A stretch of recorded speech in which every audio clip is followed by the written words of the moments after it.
We're going to see how we solve word problems using systems. In this particular application, we're going to look at distance problems specifically for systems. Now, what is a good way to organize information to do a rate problem? Well, a great way to organize that is to use a table.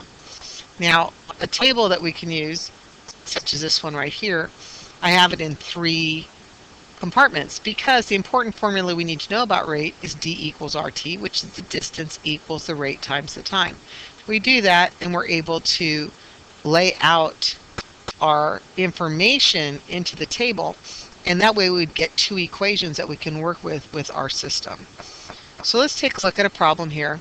It says Emily goes for a walk at 2 miles per hour. 1 hour later, Carrie goes for a brisk walk at 3 miles per hour. How long before Carrie reaches Emily?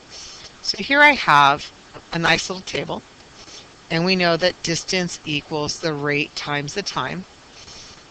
And we have 2 people. We have Emily and we have Carrie. We're going to take information from this paragraph and we're going to drop it into the boxes. Now, one of the things to remember is in a 2 equation system, we will have 2 unknowns. In other words, 2 variables. So we're going to keep an eye out for what the 2 things we don't know. Well, we know at the end it says how long. So we know that time is going to be one of our variables. And we really didn't get an idea of exactly what distance was being covered. So we'll talk about that in a second. So let's go back and read. It says how Emily goes for a walk at 2 miles per hour. So that 2 miles per hour is going to be Emily's rate. So we'll drop that in that box in the table. An hour later, Carrie goes for a brisk walk at 3 miles per hour. So there's Carrie's rate at 3 miles per hour. Now let's deal with the time. We see obviously our 2 variables are going to be distance and time, like we said. And we know that they both traveled for the same amount of time, but Emily was 1 hour longer because she had left an hour earlier than Carrie. Now, if we think about as far as distance, Emily went walking along and then Carrie came along an hour later and she caught up to her. So we've got the same distance that they're going to cover. So if we set these up to be equations, we have D equals 2 times t plus 1 and D equals 3t. So that's going to be our 2 equations that we're going to use. So D equals 2 times t plus 1 and D equals 3t. Now there are 2 ways in which that we can solve systems.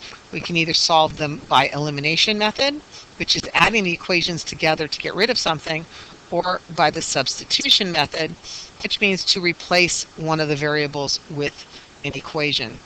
Well, this one actually set up perfect for the substitution method. Since D equals this, we'll take this 3t and substitute it into the first equation, and we'll write ourselves a new equation here and solve. So we'll get 3t equals 2 times t plus 1. We'll distribute the 2 out, give us 2t plus 2. Give ourselves a little more room here. Then what we'll do is we will subtract 2t from both sides. And we end up with t equals 2. Now we know that t represents the time in our box here. So it says how long before Carrie reaches Emily? Well, we know that here this is going to be 2 hours. Emily's time is 3 hours. We want to know how long Carrie's walking. So our final answer to this problem is 2 hours. It's very important when you're solving a word problem, especially when you have a lot of variables. The variable you may find may not necessarily be the variable that they're looking for. If they had asked how far did both Emily and Carrie walk, we would have put the 2 in here and said 3 times 2 is 6, and we would have found out the distance was 6 miles. So it's real important to see, don't just take your answer at the end. Make sure that you're checking to see how does it apply. All right, let's take a look at another one. 2 cars leave town at the same time in opposite directions. One car travels at 35 kilometers an hour and the other car travels at 40 kilometers an hour. How many hours will they be 200 kilometers apart? Okay, so D equals R times T. We have the first car and we have the second car. Okay, well, we're going to take a look at these cars, and we're going to kind of put a little drawing up here. We know that one car is going to go this direction and the other car is going to go the other direction. Now, they're not going to travel the same amount of space because one's going faster than the other. But we know that altogether, this is 200. So let's deal with the distance part of it. We can represent distance with one variable. So we can say that this is d. Well, we know the distance is not exactly the same, not like it was in the other problem. So we have to figure that out. So if this is d, we know this section d plus this section will give us 200. So this section here is going to be 200 minus d. Because if I add them together, I will get 200. So we're going to put 200 minus d in the distance spot. Okay, one car travels at 35 kilometers an hour. That's going to be our rate there. The other car travels at 40 kilometers an hour, and we'll put it there. How many hours will they be 200 kilometers apart? Well, they're going to be 200 kilometers apart at the exact same time, because it would be like kind of like telling people to start walking in opposite directions. And when we say stop, they're going to stop. So time will be the same for both of them. Again, we're going to set up our two equations. D equals 35 times t, and 200 minus d equals 40 times t. So let's write those down.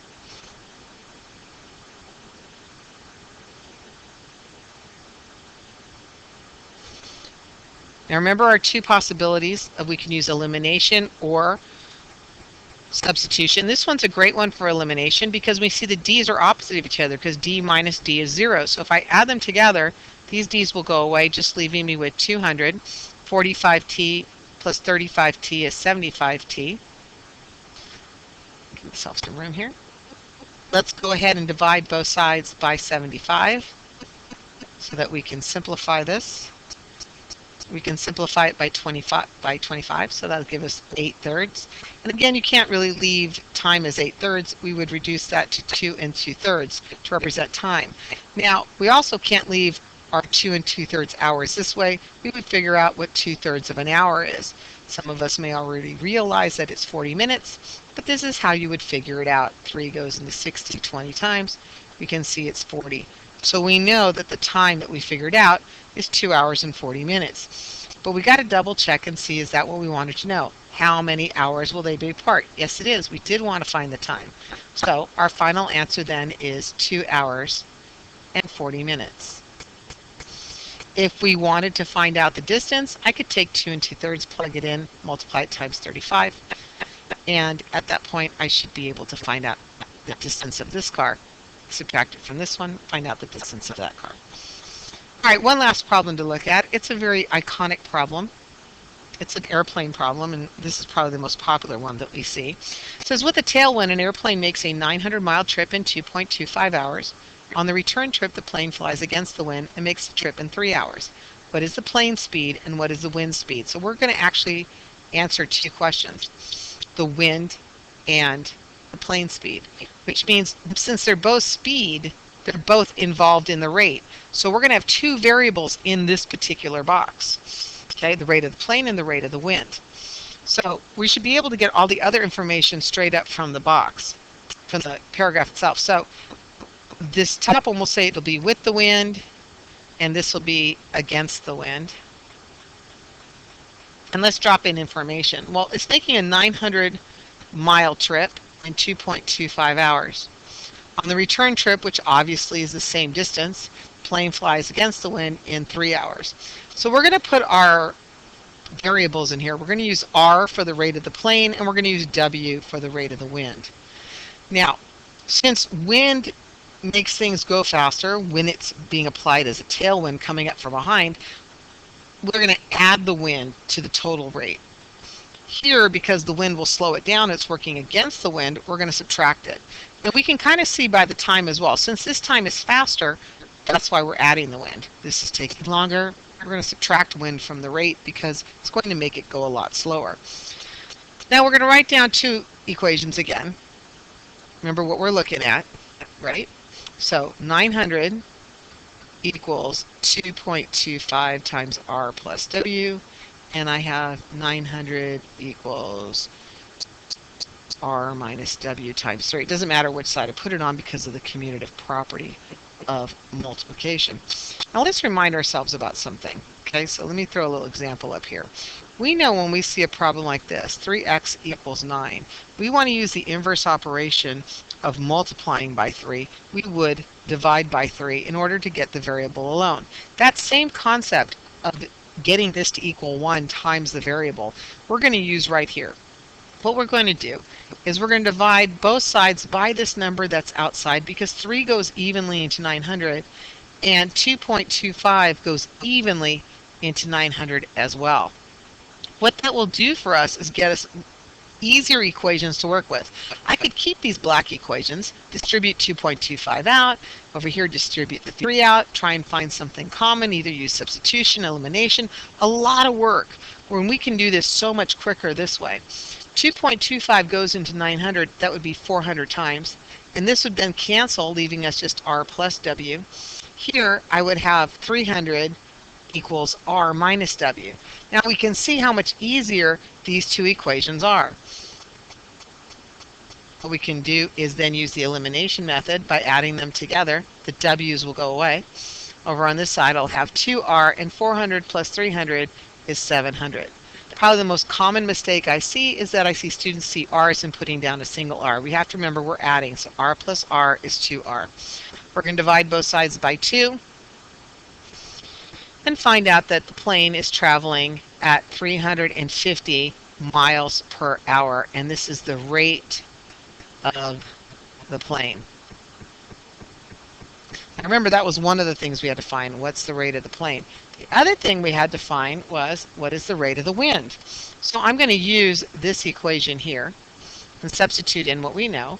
400 equals 350 plus w. Using inverse operations, I would subtract 350 from both sides and find out that the rate of the wind would be 50 miles per hour, and that is the wind speed. So I've answered both of my questions right here at the end. So hopefully this helps you to see a better way of organizing information and looking at word problems with distance, and hopefully being able to use a system in order to solve it.